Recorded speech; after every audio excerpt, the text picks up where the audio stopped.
Welcome to Clocking In, Voices of NC Manufacturing.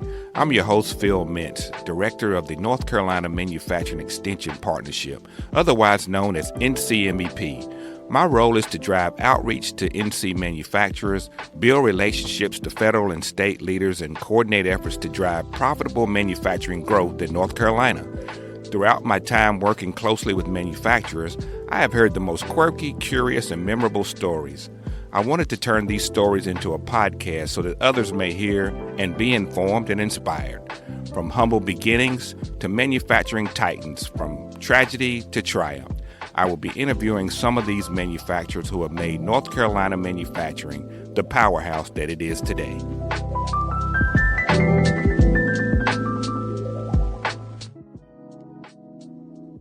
Coker Feed Mills is a long-standing family-owned agricultural manufacturer based in Goldsboro, North Carolina, that produces animal feed for livestock, poultry, and horses.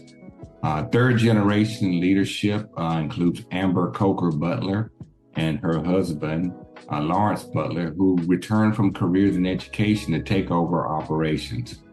And within several years of the transition, the company is continuing to increase their production output as it's responding to market demand. Today, we're fortunate enough to have Amber and Lawrence with us to talk about Coker Feed Mill and all of the great things that are happening there. So, Amber and Lawrence, thank you for joining the program today. How are you doing? Hi, Phil. Doing well. Happy to be here. Doing great. Thanks for having us on. So describe how it is that you got involved. Now, Amber, I know you were your family member, so you've been probably bouncing around there since a very young age. And, you know, I think I may have asked you this already. Do you remember the youngest time in your life that you were involved in the feed mill? Oh, I mean, I grew up at the mill, so it's a big backdrop of my upbringing there. But I can say that, you know, the old farmers in the neighborhood would always tell me, oh, you're going to come back and run this place one day. And I'd say, no, I'm not. And so here I am. So you never know what's going to happen. That's what I was going to ask you. Did you believe that you would be doing this? And it sounds like you did. Every once in a while, the old farmers get it right. Yeah. I didn't think it'd be part of my life's trajectory, but, you know, you grow and change and opportunity presents itself. So here we are. So tell me, how did it happen that you made that transition? Where were you at? And then all of a sudden you saw it come to light. We were living in Phoenix and in education. I just had my first child and we realized really that, you know, unfortunately, there's kind of a low ceiling there in education. We really enjoyed our jobs, but I wanted to be near my family with my baby. And this opportunity presented itself. My dad was in need of some help transitioning there. He was ready to transition to retirement and needed some help running the operation. So we jumped in. Wow. We didn't talk much about exactly what happens at Coker Feed Mill, so maybe we'll do a little bit of that so people can understand the context of the work there. It's very interesting. I'd never been to like a feed mill like that before. So can you talk about kind of what you guys do there at Coker Feed Mill? Sure. Our manufacturing operation there right next to our feed store. So there's always a buzz there. People coming and actually purchasing our products, which is fun. Get to directly interact with the end user there. But we bring in ingredients from all over the place, as local as we can get it when we can get it.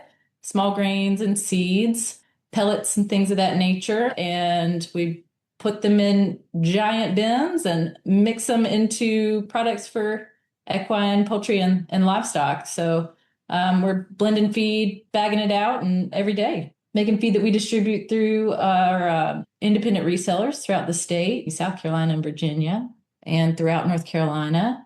That's what we do every day. What did I miss, Lawrence? Oh, that's the bread and butter of it. So our emphasis is on locally sourced grain and seed or single pellet ingredients. We maximize the freshness in our products. We have very low lead times, low stock, and high flexibility for our customers. So the way that we can pivot and provide highly nutritious, fresh products for our customers with low overhead at a moment's notice by industrial or national logistics standards is a big appeal because it allows most of our customers, and about 75% of our business is independent feed retailers, as Amber mentioned. Most counties in North Carolina have anywhere from 1 to 50 of them. They're able to respond to their customers' needs with that same flexibility, that level of personalized customer care that we offer, and top of the line nutrition that still is very affordable. Ultimately, that's our mission, to provide the best value feed solutions we can for these customers, because we believe we're supporting a central pillar to our North Carolina heritage here in these independent homesteaders and folks that are participating in agriculture, whether it's 1 chicken or 5,000. That's our goal, and we're able to do that. We're proud of what we've accomplished so far, and proud of all the connections we've made along the way. So let me get back to a more basic question. How do you know that the animals will eat what you make? Trial and error. Where does the recipe come from? It's a good combination of, some of the things informing our recipes are, you might call classic foundations. Things have been tried and tested since the 1950s, 60s, 70s. Part of it is science and chemistry. We're looking at which of these grains and seeds have the most caloric density, so we can deliver the greatest package in terms of calories per pound to these animals. What we can always trust on is our principles. Are we looking at fresh nutrition and whole foods as much as possible? So even if these animals have been bred for specific purposes, digestively, what they're drawn to and what they digest and metabolize effectively and what they're going to be drawn to eat has stayed pretty consistent. So with our poultry products, we like textured blends that combine whole grain and whole seed or processed grain, corn, wheat, barley, milo, sorghum, sunflower seeds, flax seeds. All of those are going to feature in our poultry products, not only because of the nutritional benefits they have, but because it appeals to the animal's natural foraging behaviors, their natural digestive behaviors. It even exercises their digestive muscles in some ways that excessively processed foods may not. And we found that not only draws the animal's attention, but it helps them flourish overall. In the same regard, the fresher our products are, the more the nutrition is maximized. And the less processing we can do, the less that we also have to compromise things for sake of, say, the integrity of a pellet, making sure that it has a 6-month or 12-month shelf life or something like that. Because of our smaller scale of our operation and the narrowness of our focus, we don't have to compromise really on any fronts here nutritionally in order to make something more logistically viable. And that's also a big selling point for our customers. They know that it's local, they know that it's fresh. And because of that, not just that it's nice to shop local, they're actually getting best value. They're getting better nutrition for a better price. A lot of this is, research and independent field trials, feedback we get from customers, research from farms. And Amber's also developed a lot of partnerships with nutritional professionals in our industry. She can speak to that a little bit, especially with some of our performance lines in the equine world and otherwise. A lot of what we do is wisdom that's been passed down, things that are, a lot of nutritional principles are available for you to, view through studies and research that we can find online. We don't really stop there. We have some partnerships with poultry nutritionist and livestock nutritionist and equine nutritionist who helps us not only ensure that the products that we're selling are going to be maximally effective, but plan for future innovations, that we're always looking to make improvements and bring out new products. Right.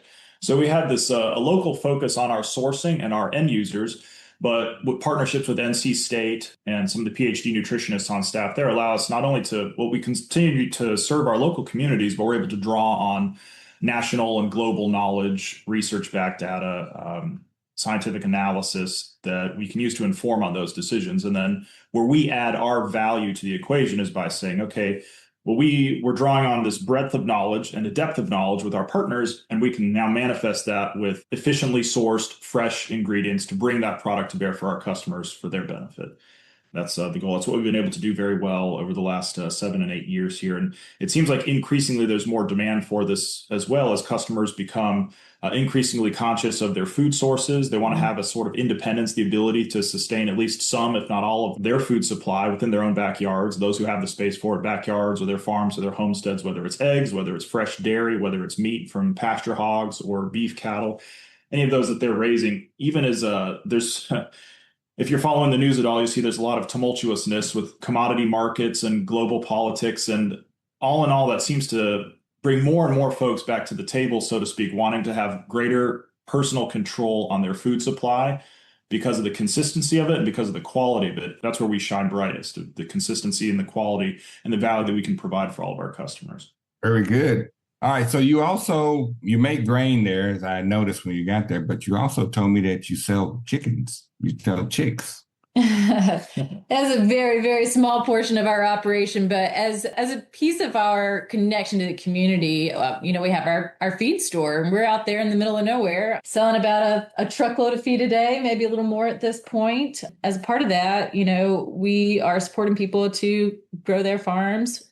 We sell chicks when they're in season. We sell seeds and plants. We sell livestock supplies and things of that nature. So really want to be there to make the experience at our feed store the best it can be, and to support people's growth in their homesteads and farms. So I noticed as I walked through the plant, I didn't even ask about this until we got toward the end, that one of your products bears your name, Amber Grains.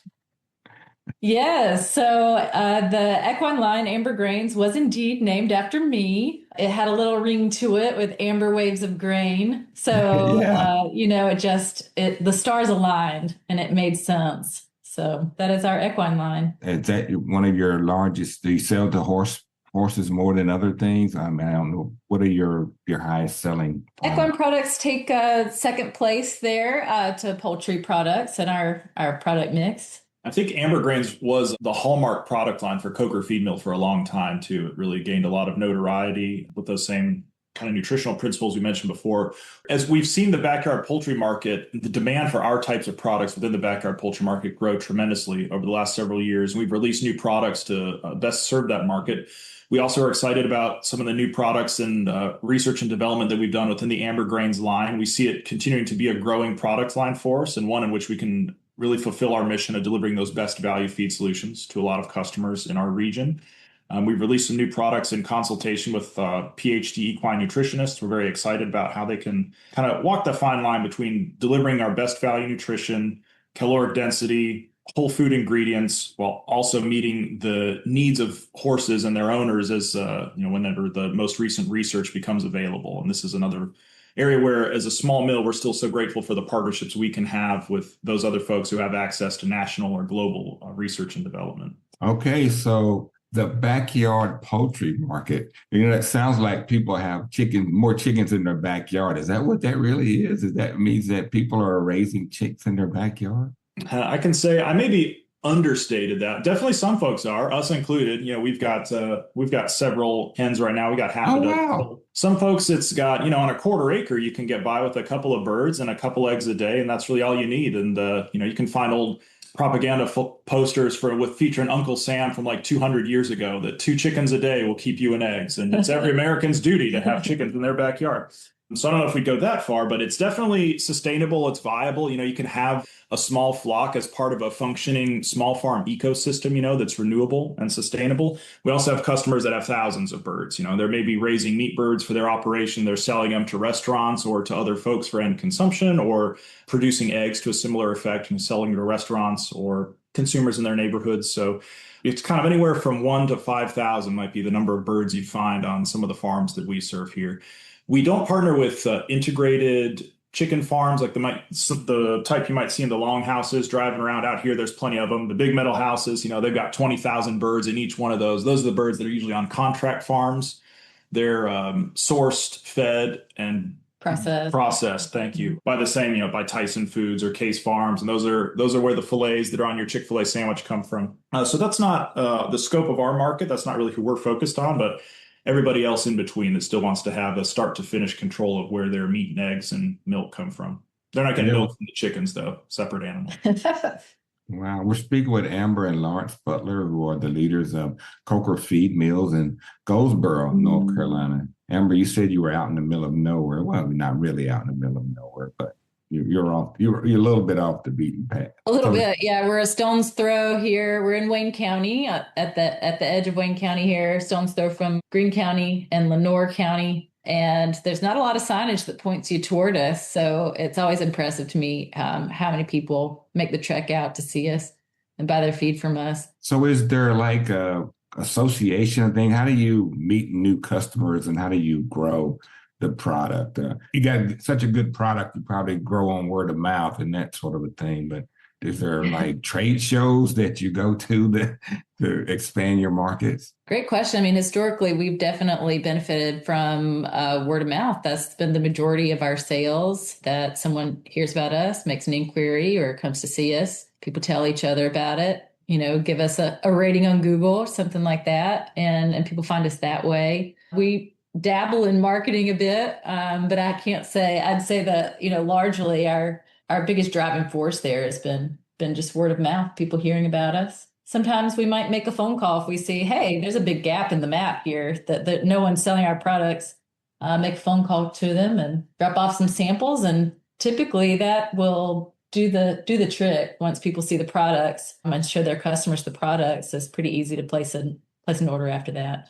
Yeah, to Amber's point there, once the biggest hurdle for us is so we don't have national name recognition or anything like that. So we just have to get our product in front of a customer, and then we usually have a customer for life. So about 77% of our business right now is distributed to other feed stores. So the word of mouth is still the main way in which we pick up new customers, because when a customer tries our product, they love it. They see the results in their animals. They like the price point. They're excited about it. It's fresh. It's recognizable. I'm not aware of any farm, whether it's got one bird or 5,000, that exists in a silo, right? They're going to be networked with other people. And when they find something good, they want to share that information, that good energy, right? And they want to share what works for them, and other people want to ask. So we find we put the main emphasis on keeping our money and our quality in the product, and supporting the marketing from a perspective of making sure our resellers have all the information they need to share information about the product with their customers. And from there, the momentum kind of carries itself, and we're really, really pleased to see how that goes. It's kind of every new reseller we pick up then pollinates for several more resellers that are 10 miles farther west of that reseller, so to speak. Yeah, so exciting to see, what you're doing in the growth. How do you manage the growth? How do you keep up with it? I mean, do you just kind of increase technology? I know we're kind of engaging with you on some technology possibilities there, but along the way, you've been growing. I mean, it's not as simple as just adding more people, I wouldn't think. It's like you got to do some things to be able to put out more stuff, right? Right. Yeah. When we first started out, I don't think we realized what a safe, healthy growth rate was. And we boomed pretty quickly and poured a lot of energy into upgrading our infrastructure, ensuring, a lot of repairs and upgrades there to help sustain operations. And we found ourselves at a pretty comfortable growth rate at this point, that continuous improvement. We're continuously managing years out projects to make sure that we're going to be able to meet demand in the coming years. So we feel pretty good about our growth trajectory and how we're going to be able to meet the demand in the market there. So are you looking to add new products? How do you, is that something that you're exploring? I know you're growing. You talked about managing your growth now. So always, we love that part of it. I think we both kind of nerd out about nutrition and bringing in new products, bringing things that are unique to the market. So we're always looking at either making improvements. We've had multiple rounds of improvements to our products, mineral packages, processing throughout the years that we've been here, and continue to do that, as well as bring new products to market. Lawrence mentioned our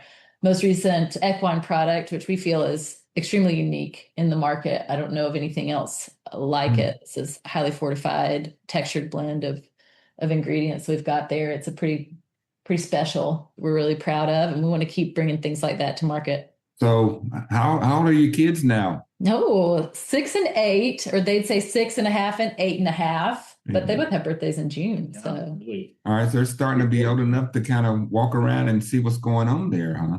Yeah, we're gonna give them a broom here soon. And Oh yeah. Great. It's good to see growth. And again, I've never really spent much time in a feed mill and kind of knew everything was going on. You guys do your shipping too, right? You do your own trucking? we do. We have in-house delivery team. We love it that way. It's been really important for us to know that our service is from start to finish there. These are the people who represent our brand. They're in the field. They have the most contact with our resellers. They develop relationships. They can answer questions. So it's been really important to us to keep that in-house. Yeah, it's another one of these things that a company our size is able to do that maybe a national feed manufacturer is not, wherein we have dedicated drivers with dedicated routes. So they're seeing the same customers week in, week out. Like Amber said, developing strong relationships there. If anything comes up, they've got some sort of interruption or a product question, then they're just one phone call away and they know exactly who they're going to be talking to. They're not going to have to dial or press 8 3 times and then hold for 20 minutes.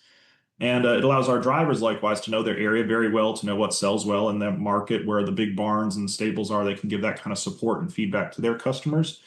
So it really gives us this start to finish impact, influence, control even about making sure the quality of a product and the personalized service that we want to give everywhere is seen through all the way. Well, we're thinking you mentioned kind of healthy growth. And this is one of those things we have to wrestle with a little bit. So the larger our radius gets, we have to figure out how can we still reach these customers that want our products. We want to give it to them without sacrificing or compromising anything on quality of our product or quality of the service, or pricing it out of the market just by the farther away it is, the more expensive it is to get it to them. So those are the sorts of questions we have to wrestle with a little bit here. How can we find partners or coworkers that are going to be able to take the same vision and principles that much farther to those folks that want it? And we can still trust that it's going to be just as good, just as fresh, just as supported when it arrives on their sales floor that's 400 miles away versus 200 miles away. And again, I know you talked about, you want to try to get your supplies as locally as possible and all that. I mean, can it be a challenge to get your supply chain continuity there? I mean,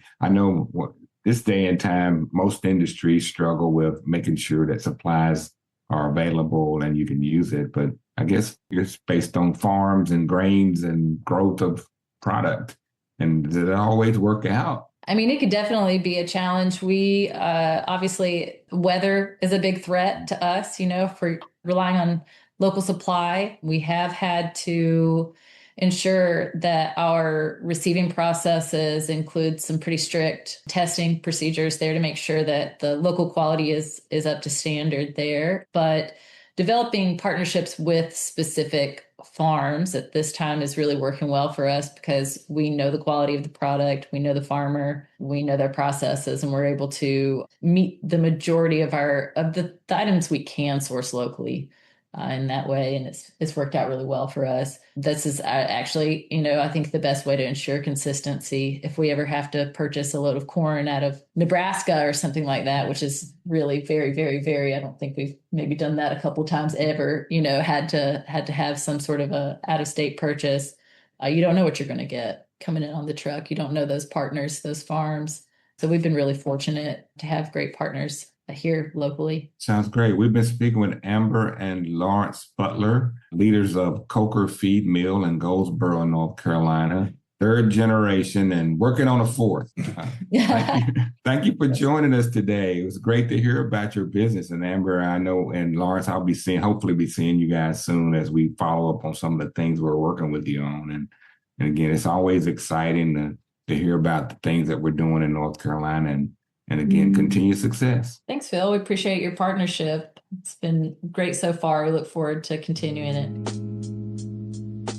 Thank you for joining today's Clocking In, Voices of NC Manufacturing. This podcast is brought to you by NC State's College of Engineering, the North Carolina Manufacturing Extension Partnership, and Industry Expansion Solutions.